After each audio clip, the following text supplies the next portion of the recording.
우리는 세상을 살아갈 때 여러 가지 소식을 듣게 됩니다. 근데 그 소식 중에는 우리를 근심하게 하는 소식도 있지만 어떤 소식은 우리를 그 자리에 주저앉게 만드는 절망스러운 소식을 들을 때가 있습니다. 그때는 우리 마음이 굳어지고 앞이 캄캄해지면서 무엇을 해야 될지 알지 못하는 당황스러운 그런 상황에 접하게 됩니다. 이런 경우에 우리의 마음의 대부분은 두려움으로 또 불안으로 얼어붙기도 하고 무엇을 해야 될지 알지 못해서 당황하게 되는 것이 당연한 일일 수도 있습니다. 오늘 느헤미야가 그런 상황에 처해 있습니다. 그는 자기 조국 이스라엘의 소식을 들을 때 저 멀리서 온 소식이었지만 그의 마음을 너무나 아프게 했습니다. 조국을 다시 회복시키기 위하여 돌아갔던 저희들이 그 사명대로 살지 못하고 오히려 고통과 아픔 속에 살아가고 있다는 그 소식을 들을 때 민족의 미래를 염려하는 이 느헤미야의 마음속에는 너무나 고통스럽고 아팠습니다. 절망스러웠습니다.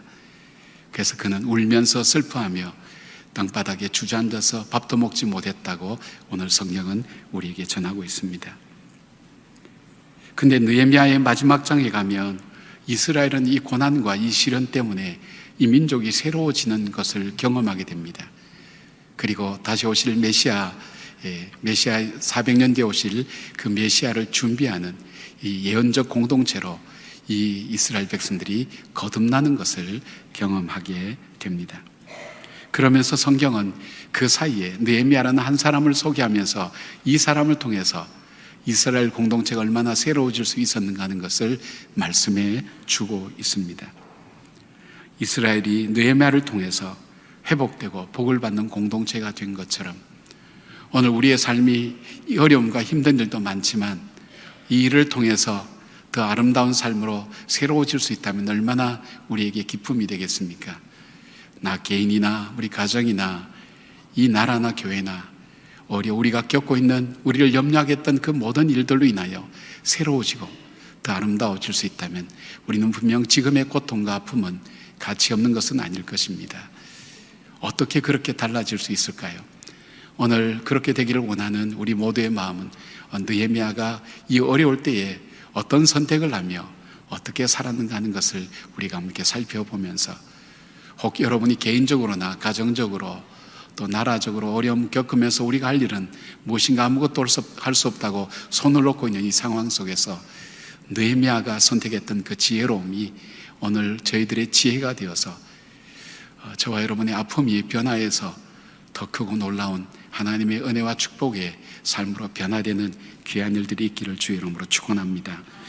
느헤미야가 선택했던 삶이 뭘까요? 제일 먼저 느헤미야는 이 문제를, 자신의 문제를 하나님께로 갖고 나갔다는 것입니다. 4절 말씀 보면 내가 이 말을 듣고 앉아서 울고 수일 동안 슬퍼하며 하늘에 하나님 앞에 금식하며 기도하여 되어 있습니다. 느헤미야가 민족의 운명을 바꿀 수 있었던 이유는 바로 역사를 바꿀 수 있는 하나님께로 이 문제를 가지고 나갔던 데 있다고 성경은 말씀하고 있습니다. 당시 세계 최강의 나라는 메데파사라는 그런 나라입니다. 이 나라의 왕은 한 민족을 없앨 수도 있고 살릴 수도 있는 그런 능력을 가진 그런 왕이었습니다. 이 왕을 가장 가까이서 섬기며 왕에게 신뢰를 받는 술 맡은 관원장이었던 이 느헤미야야말로 이스라엘을 살릴 수 있는 큰 권세와 능력을 가진 사람일 수도 있었습니다. 그러나 그 문제를 그는 왕에게도 자신이 어떤 방법으로 해보려고 하지 않고 그는 제일 먼저 이 문제를 그대로 하나님께로 가지고 갔습니다. 그가 하나님께 가지고 갔다는 이유는 뭘까요? 하나님께서 행하실 때 이 모든 일이 분명히 가능하다는 사실을 그는 믿고 있었기 때문입니다. 그리고 그는 기도의 비밀과 기도의 능력을 아는 사람이었고 하나님께 나아갈 때 하나님께서 행하실 것을 아는 믿음의 사람이었기 때문입니다.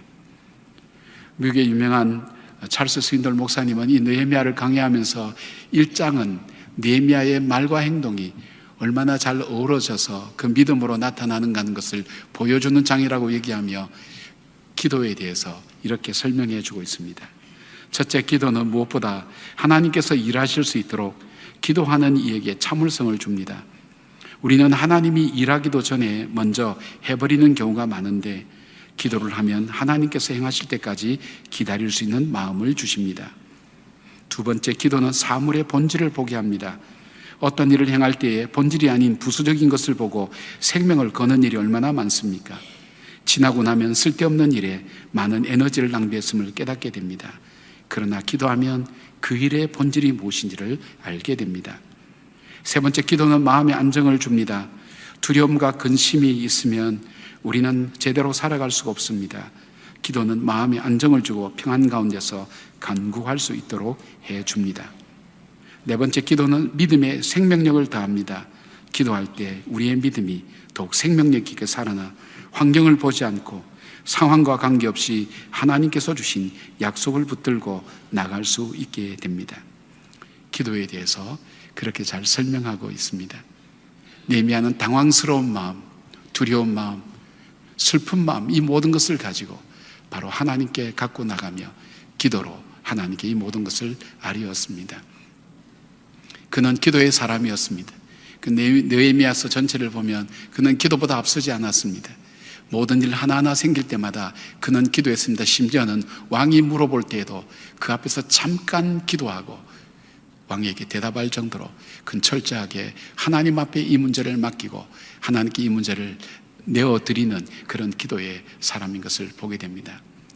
나폴레옹 황제가 전쟁을 칠 때, 그는 전쟁 칠 때 항상 전투가 일어나는 그 상황 속에서 높은 고지에 올라가서 그 전투의 상황을 바라보며 작전을 지시했다고 합니다.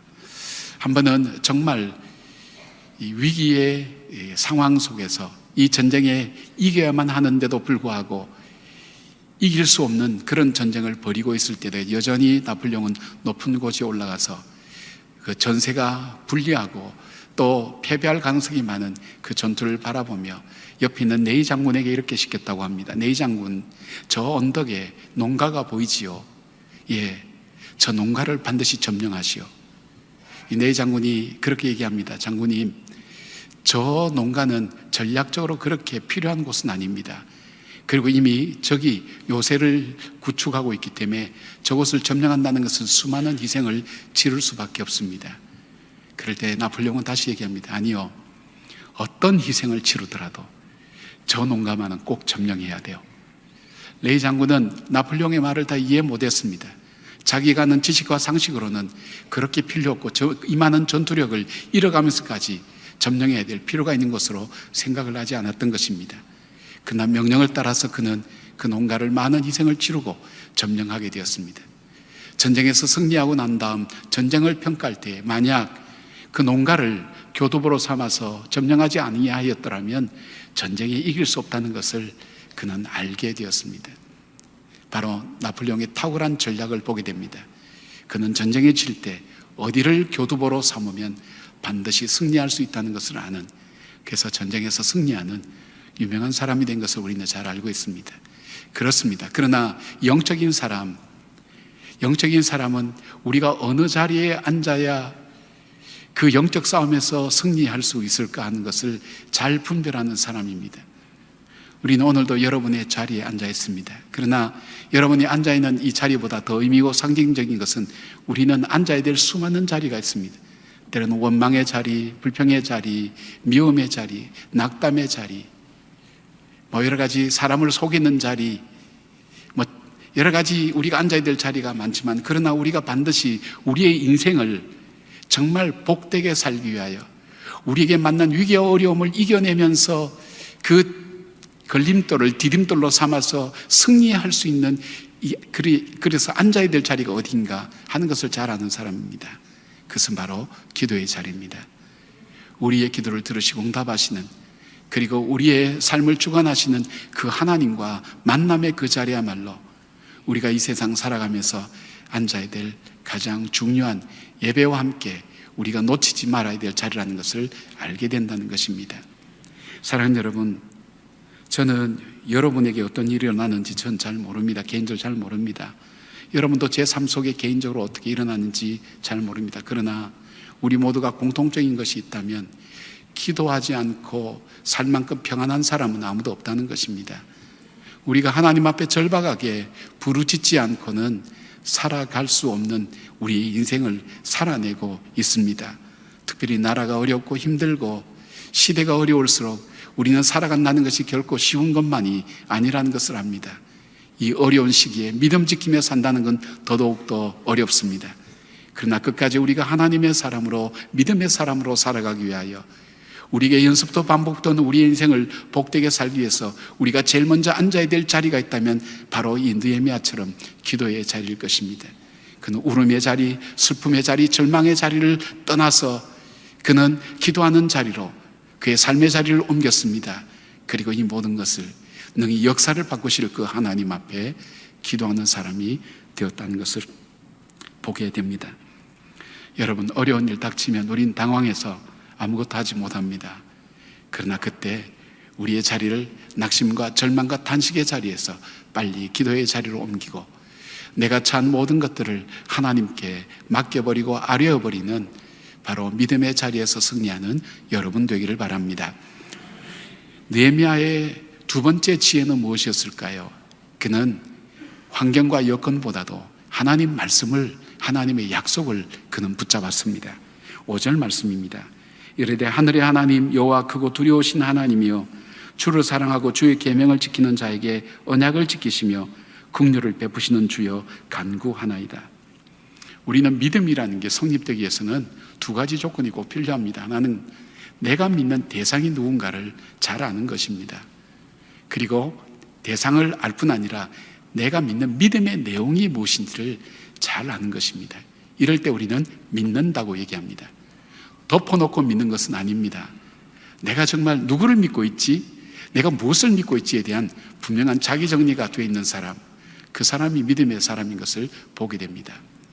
그런 면에서 느헤미야는 하나님, 자기가 믿음의 대상이 하나님인데 그 하나님은 어떤 하나님인가? 높고 놀라운 하나님이라는 것을 그는 알았습니다. 뒤에 5절 뒤로 넘어가면 그는 여호와 하나님, 언약의 하나님이라는 것도 그는 믿음으로 고백하고 있습니다. 학자들의 말에 의하면 느헤미야는 모세오경과 성경에 아주 통달했던 사람이라고 얘기합니다. 연구했던 사람이라고 얘기합니다. 그것은 바로 이 느헤미야의 기도가 단순히 자기 말의 기도가 아니라 성경 곳곳에 나타나는 이스라엘 백성들을 향해서 말씀하셨던 하나님의 언약을 따라 그는 기도하고 있다는 것입니다.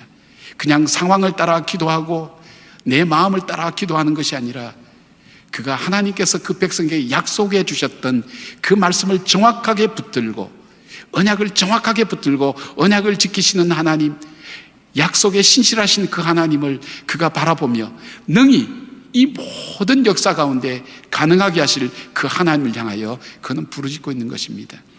우리의 눈으로 볼 때는 불가능했지만 이 느헤미야는 이스라엘의 역사를 통해서 430년간 노예 생활을 하던 자기 백성들을 이 바로의 아들을 죽이기까지 하시면서 우리를 구출해 주신 그 하나님, 홍해처럼 절박한 현실 가운데서 희망 없이 바라보며 죽을 수밖에 없었지만 그 홍해를 갈라서 길로 만드셨던 그 하나님, 일마다 때마다 불가능해서 가능으로 열어가셨던 하나님, 그리고 버려지지 않고 끝까지 붙드시고 함께 하시고 용서하시고 품어주신 그 하나님을 그는 분명히 알았습니다. 그러기에 그는 이 절체절명의 위기 가운데서 그가 붙든 것은 자기의 직위도 아니었고 왕과의 관계도 아니었고 바로 전능하신 그 하나님, 존귀하신 하나님, 우리의 삶의 기도를 들으시고 응답하시는 그 하나님을 붙들고 하나님께 나가는 것입니다.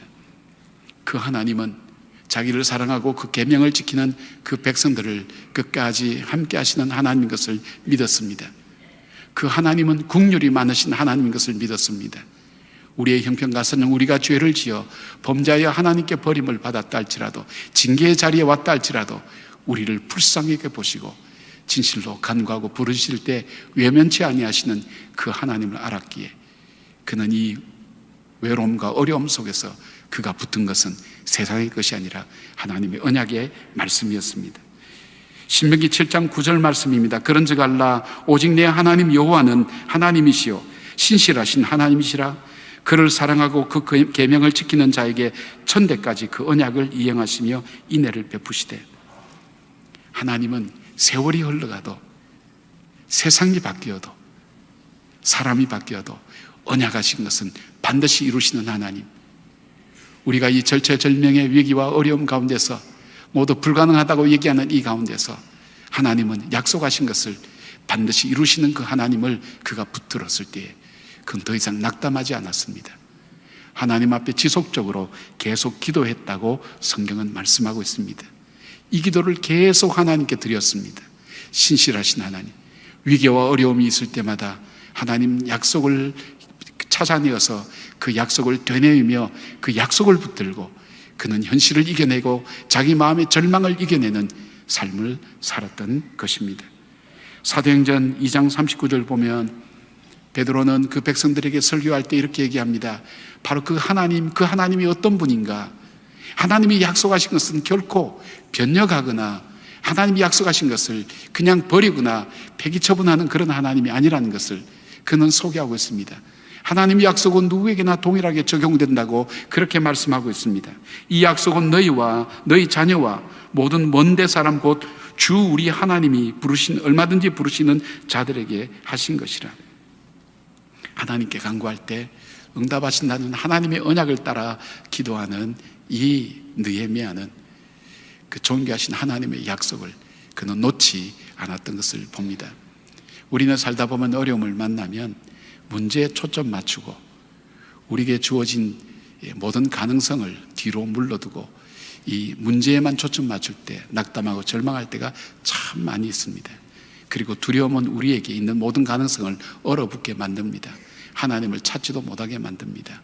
그 두려움과 불안의 순간 느헤미야는 하나님의 언약의 말씀을 붙들고 두려움을 이기고 불안을 물리치고 자기 자신의 연약한 생각을 이겨내며 하나님 앞에 믿음으로 걸어갈 수가 있게 된 것입니다.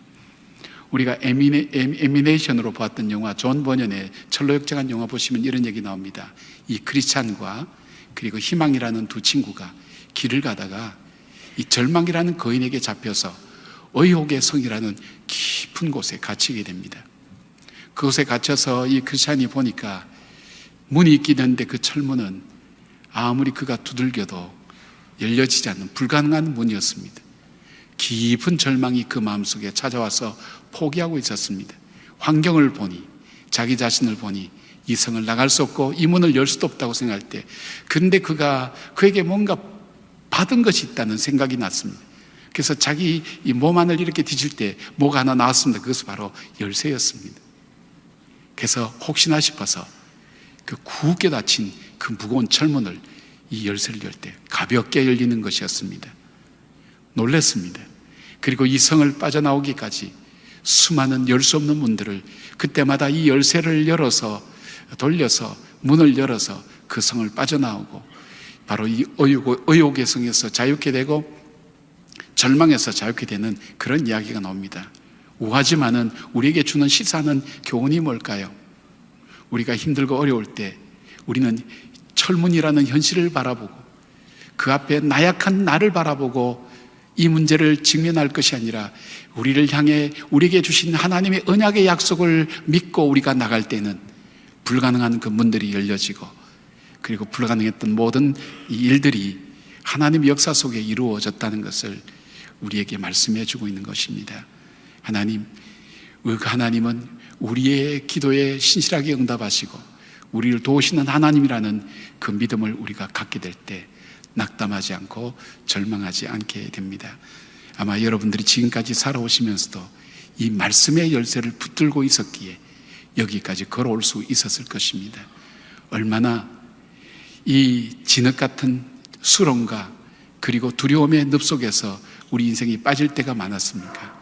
그때마다 이 말씀 붙들고 하나님 약속 붙들 때 우리의 발을 반석에 세우시는 그 하나님의 능력을 체험하지 않고는 여기까지 올 수 있는 분이 누가 있었겠습니까? 바로 지금도 하나님의 그 언약의 약속을 붙들 때입니다. 환경을 보지 않고 환경에 초점 맞추지 않고 나의 능력에 초점 맞추지 않고 나를 능하게 하시는 그 하나님을 바라보며 언약하신 대로 이루시는 그 하나님을 바라보며 여러분 어떤 두려움에서 극복하며 어떤 연약함에서 다시 일어서서 승리하는 하나님의 언약을 붙드는 느헤미야의 지혜가 여러분의 지혜가 되기를 바랍니다. 세 번째 느헤미야의 선택은 무엇입니까?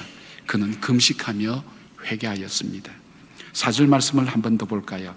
내가 이 말을 듣고 앉아서 수일 동안 슬퍼하며 하늘의 하나님 앞에 금식하며 기도하여 되어 있습니다. 이 본문에 나오는 느헤미야의 기도는 모두 회개의 기도입니다. 6절 7절 보니까 이제 종이 주의 종들인 이스라엘 자손을 위하여 주야로 기도하오며 우리 이스라엘 자손이 주께 범죄한 죄들을 자복하오니 주는 귀를 기울이시며 눈을 여시사 종의 기도를 들으시옵소서. 나와 내 아버지의 집이 범죄하여 주를 향하여 크게 악을 행하여 주께서 주의 종 모세에게 명령하신 계명과 율례와 규례를 지키지 아니하였나이다. 느헤미야는 성경을 보면서 그에게 있어서 가장 중요한 것이 있다면, 이 현실의 아픔과 어려움보다 더 시급한 문제가 있다면 하나님과의 관계가 회복되는 것이 더 중요한 것을 그는 알고 있었습니다. 왜냐하면 이 모든 것이 하나님과의 관계가 멀어지면서부터 일어난 일이었고, 우리가 눈에 보기에는 지금 우리에게 벌어진 일들이 더 시급하고 급박한 것 같지만 진짜 급한 것은 하나님과의 관계가 회복되는 것이야말로 가장 급한 것이요, 그것이 회복될 때 전지전능하신 그 하나님으로부터 도움을 받을 수 있는데, 하나님과의 관계가 회복되지 않으면 그 하나님으로부터 도움을 받을 수 없다는 것을 느헤미야는 말씀을 통해서 그는 알았습니다. 그리고 그는 하나님 앞에 이스라엘 백성을 대신하여 또 자신의 죄를 가슴에 품고 하나님 앞에 회개하는 기도를 하게 됩니다. 하나님께서는 역사 속에서 이스라엘 백성을 반드시 돌이키기 위해서 하나님께 쓰셨던 방법이 있다면 기도하게 하셨고 회개하게 하셨습니다. 우리를 하나님 앞으로 돌이키실 때, 다시 말씀드리면 우리를 회복시키실 때 하나님께서 우리에게 쓰시는 방법은 기도하게 만듭니다. 여러분, 어떤 어려움이 있어도 우리로 하여금 기도할 마음이 생기게 하면 그건 문제가 해결된 거나 마찬가지입니다. 그리고 그 다음에 그 기도를 통해서 우리에게 하나님께서 주시는 마음은 회개하게 합니다. 하나님께서 내게 주셨던 그 은혜를 잊어버린 삶, 하나님과 언약하며 믿음으로 살기로 다짐했던 그 믿음의 길에서 떠났던 자신의 삶을 돌아보며 하나님 앞에 회개할 때에 하나님께로 돌아가게 됩니다. 그리고 하나님의 사랑을 덧입고 주의 용서함을 받아서 주의 능력을 힘입고 우리의 모든 환경에서, 우리의 어려움에서 회복되는 것을 많이 경험하기 때문입니다. 그런데 이 회개가 절박하게 하나님 앞에 올려드리기 위해서 느헤미야는 금식하며 회개했다는 것입니다. 먼저 이사야 59장 1절에서 2절 말씀 보면, 여호와의 손이 짧아 구원하지 못하심도 아니요 귀가 둔하여 듣지 못하심도 아니라 오직 너희의 죄악이 너희와 너희 하나님 사이를 갈라놓았고 너희 죄가 그의 얼굴을 가리워서 너희에게서 듣지 않으시게 함이니라. 우리가 아무리 절박하고 처절하다 할지라도 하나님과의 관계가 막혀버리면, 즉 죄가 가리고 있으면 하나님의 은혜가 우리에게 임하지 않는다는 것을 바로 이 느헤미야는 알았습니다. 그래서 죄부터 먼저 회개하게 됩니다.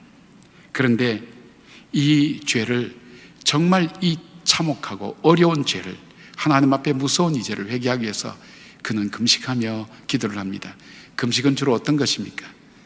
우리가 생명을 유지하는 데서 음식은 굉장히 중요합니다. 그 생명을 유지하는데 음식을 먹는 것을 포기하고 내 생명과도 귀중하고 절박한 문제입니다. 하나님, 이것은 정말 내 마음을 다해 하나님 앞에 드려져야 할 간절한 소원입니다.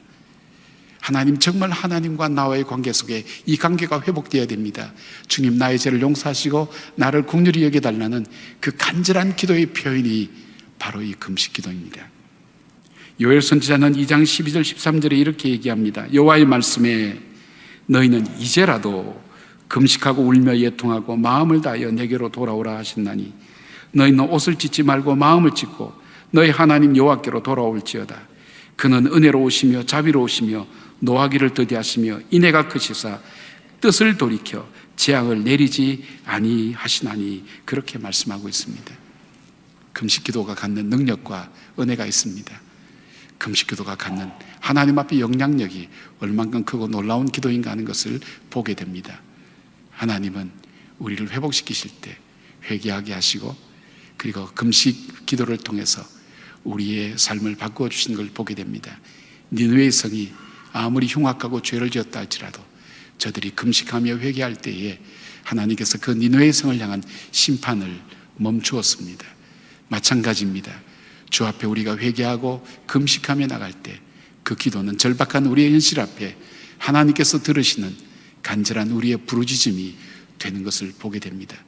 고함만 크게 지른다고 절박한 것이 아니라 금식하며 하나님 앞에 진심으로 중심으로 우리의 죄를 회개하고 하나님의 도우심을 구하게 될 때 하나님께서 그 기도를 들으시고 응답하신다는 것입니다. 그리고 회개 기도에 또 하나 특징이 있습니다. 회개 기도는 내 안에서 원인을 찾는 겁니다. 여러분, 우리는 문제의 원인을 찾을 때 밖에서 많이 찾습니다. 너 때문이야. 너가 이렇게 하지만 않았다면. 그런데 진정한 회개는 그 원인을 나에게서 찾는 것입니다. 아무리 생각해도 저거는 저 잘못이야. 이건 정말 남편 잘못이야. 이거는 정말 부모 잘못이야. 이건 정말 이 정권의 잘못이야.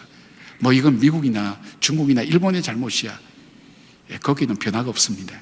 그러나 그 회개는, 하나님께 돌아간 회개는 그 모든 원인을 나에게서 찾는 겁니다. 주님, 하나님께서 나를 축복해 주셨습니다. 나를 하나님의 자녀로 삼아 주셨습니다. 나를 이 땅에 살면서 빛으로 소금으로 살라고 주님 말씀해 주시고 나를 통해 축복의 통로로 삼으시겠다고 말씀해 주셨는데, 이 어려움이 오게 된 것은 내가 가정 안에, 내가 교회 안에, 내가 이 나라와 이 민족을 위하여 정말 하나님 앞에 바르게 살지 못한 그 모든 일어난 원인의 내용이 바로 내 안에 있습니다. 느헤미야는 나와 내 아버지 집이 범죄하였다고 고백합니다. 그 조상들의 죄까지 자기의 죄로 받아들이고 자기의 잘못으로 받아들이고 하나님 앞에 나갈 때 그 회개는 하나님 마음을 움직이고 감동하는 역사가 일어납니다. 회개는 온전한 자기 책임을 시인하고 고백하며 하나님 앞에 간구하고 부르짖을 수 있어야 됩니다. 요나가 이 폭풍이 나의 연고를 할 때, 그리고 그가 바다에 뛰어들었을 때, 바다가 잠잠하고 배에 있는 사람이 함께 살았을 때에 정말 이 태풍과 이 폭풍이 일어나는 것이 바로 나로 인한 것이라는 그 마음이 하나님께 고백되어질 때에 잔잔하게 되고 평안이 이루어진 것을 봅니다. 한국교회 회복은 1907년도 이 평양 장대인교회에서 일어났던 여러분 회개운동이라는 것을 아십니까? 왜 이것이 커다란 한국 사회의 분기점이 됐냐면, 이 회개는 한국이 전통적으로 해왔던 축첩하는 것, 첩을 두는 것, 노름하는 것, 술 먹고 그리고 행패 부리는 이 모든 것들을 바로 이 회개의 자리에서 도박하고 훔치고 사기치는 이 모든 것을, 한국 사회를 병들게 만들었던 깊이 뿌리 박혀있던 이 모든 것들을 내어놓고 하나님 앞에 자복하고 회개할 뿐 아니라 진정으로 하나님 나라를 사모했던 바로 이들의 믿음의 회복이 바로 이 회개운동을 통해서 일어났습니다. 어떤 역사가는 얘기합니다. 이 회개운동은 3.1운동으로 이루어졌다. 왜 이 회개운동을 통해서 우리가 하나님을 볼 때 이 나라는 정말 하나님이 통치하시는 의와 희락의 화평의 나라가 되어야 된다는 그 간절한 열망이 3.1운동으로 이루어졌고, 이 3.1운동은 한국 이 현대사의 이 교회가, 우리나라가, 이 정부가 세워지는데 정신적인 기초가 되었다고 얘기합니다. 자주 독립과 평화와 그리고 정말 자유함을, 우리에게 그 가치의 소중함을 우리에게 일깨워 주었던 그 계기가 바로 장대인교회 회개운동에 있습니다. 내 안에서 원인을 찾은 겁니다. 우리를 이렇게 괴롭히는 일본에게서 찾은 것이 아니었습니다. 내 안에, 주여 내 안에 문제가 있습니다. 나의 문제입니다. 나의 아픔입니다. 나의 죄악입니다. 하나님 앞에 살지 못했던 것, 축적했던 것을 사람이 공개적으로 회개하기 시작했습니다. 술 먹고 노름하고 그리고 이 집안의 식구들을 괴롭혔던 이 모든 것들을 회개하면서 한국 사회를 병들게 만들었던 썩었던 모든 동아줄들을 하나씩 하나씩 끊어대는 절박하고 정말 놀라운 변화들이 이 회개 현장에서 일어났을 때 한국 사회는 변하기 시작했습니다. 사람들이 달라지기 시작했습니다. 그 속에 하나님 나라의 소망이 그 마음속에 들어가게 되었습니다. 깊은 절망에 묻혀있던 이 민족의 가슴 속에 생명력 있는 소망이 이 회개를 통해서 일어나게 된 것을 바라보게 됩니다.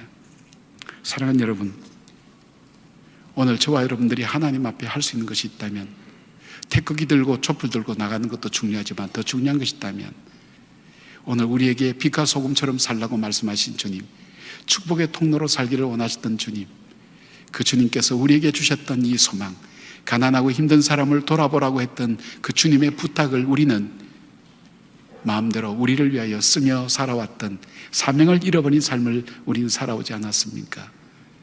하나님 우리에게 먹을 것과 씨앗을 주셨다고 했는데 먹을 것만 먹은 게 아니라 다음 세대를 위해서 뿌려야 될 씨앗까지도 다 먹어치웠던 바로 우리의 탐욕스러운 그 삶이 우리 오늘의 병든 교회와 병든 그리스도인과 병든 나라와 사회를 만들고 병든 가치관을 가진 리더들이 세워지게 된 이유라고 생각해 볼 수 있지 않습니까?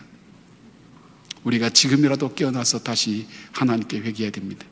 누구를 원망할 것이 아니라 내 안에 하나님 뜻대로 살지 못한 나의 죄가 내 안에 있습니다. 그리고 회개할 때에 하나님은 미스바의 기적을 베풀어 주셨습니다. 블레셋 군들이 쳐들어올 때 사무엘과 함께 회개하며 주님께 제단을 쌓고 자기의 삶을 돌이키고 우상을 내어 던져버리며 옛 구습을 다 던져버리고 하나님만을 섬기겠다는 바로 그 예배를 드릴 때에 그들이 함께 모여 기도할 때에 블레셋 군들을 하나님이 물리쳐 주신 것처럼 우리가 회개하는 데서 이 시대는 새로운 소망을 찾을 수가 있습니다. 그리하여 우리가 27일 날 함께 모여서 기도하며 회개하며 금식하며 하나님께 나가는 날로 삼는 겁니다. 이 한 날만 아닙니다.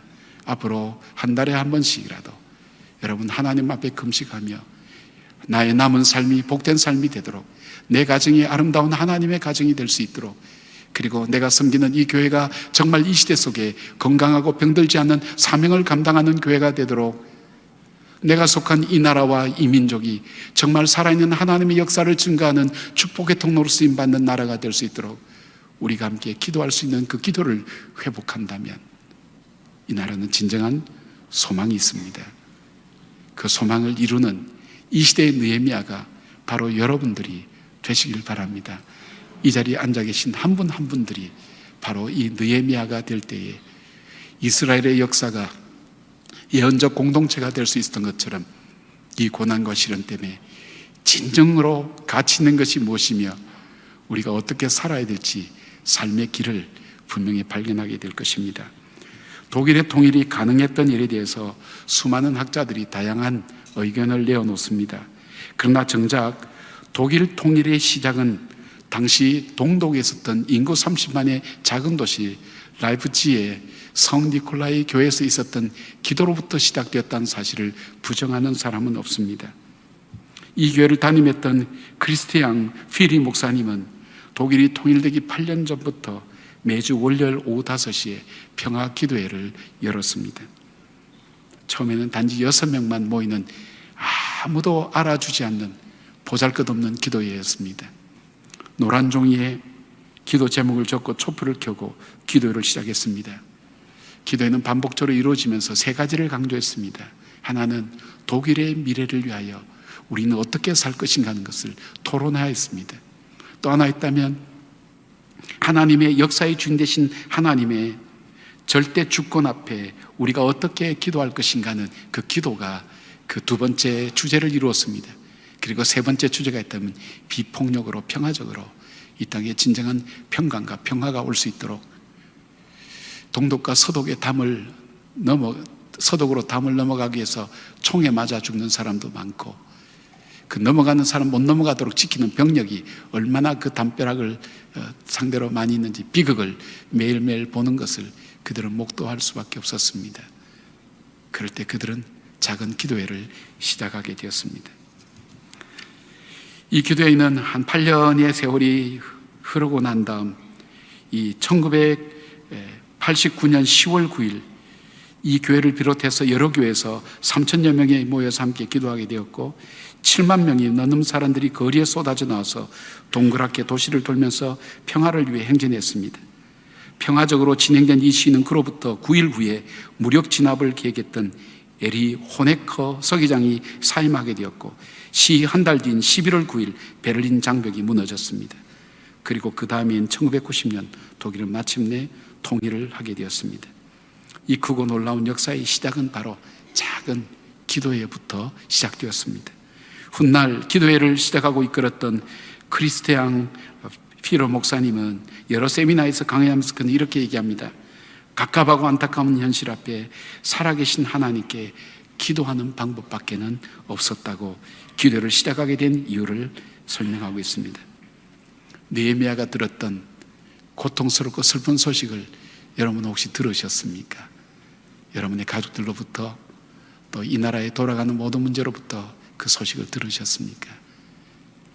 그래서 절망하고 슬퍼하고 우는 느헤미야의 모습처럼 우리의 모습이 그럽니까? 그러나 그 다음 느헤미야는 거기서 멈추지 않고 그는 기도의 자리로 나갔습니다. 하나님의 언약을 붙들었습니다. 그리고 하나님과의 관계를 회복하기 위하여 그는 회개하며 금식하며 회개하며 하나님의 긍휼과 자비를 다시 구했습니다. 그리고 그렇게 간구했던 느헤미야를 통해서 하나님은 이 백성을 온전케 하셔서 이제 400년 뒤에 메시아를 보내주시겠다고 유다 지파를 통해서 보내주시겠다고 약속하신 예언자의 그 예언을 이루어가는 굉장히 중요한 분기점에 바로 이 느헤미야와 에스라가 쓰임받은 것을 보게 됩니다. 우리의 미래는 어두울 수밖에 없습니다. 우리나라는 지하 자원도 많은 것도 아니요, 우리나라는 땅덩이가 넓은 것도 아닙니다. 남과 북이 나눠졌고 북에는 이미 핵을 가지고 민족의 생존을 한꺼번에 다 없애버릴 만한 위협과 위력을 하고 있습니다. 한반도를 둘러싼 열강들의 각축전은 우리를 경제적으로 정치적으로 여러 가지 면에서 이용하면서 우리나라를 압박하고 있습니다. 무엇보다도 가장 치명적인 것은 우리가 하나가 되고 있지 않다는 것입니다. 이 나라가 외세에 침략당했을 때 똑같이 경험했던 것은 분열이 되어 있기 때문입니다. 이휘태 씨가 쓴 책에 보면 한국 민족 속에 독 속에 든 개라고 얘기합니다. 충분히 그 개는 빠져나올 수 있는데 나오면 밑에서 잡아당기는 분열되었던 바로 그 역사들이 비참한 결과를 낳았다고 얘기합니다.